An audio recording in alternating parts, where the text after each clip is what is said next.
soo dhawaada saaxiibo fadhiista maxaad haysanay warramana warka soo daagay agaasima maalinba meel bay ku jirtay maanta hadaan ku soo shaxad doono horta saaxiib sidaad ogtihiin anigu waxaan agaasimaha TV-ga qaranka waxaana iga sareeya wasiirka iyo wasiir ku-xigeenka wasiirku horta waa mid hamaananiyo wax alaali wixii warar iyo barnaamijyo soo gala meesha isaga cunaniyo wasiir ku-xigeenkana sidaad ogtihiin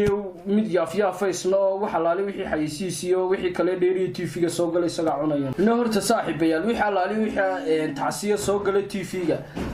ana cunaniyo lacagteeda markaad maqashaan 10 tacsiyadood oo TV-ga laga soo daayo ama lagu soo qoray aniga kale markaas la shaxaadi karaya wax xiliyay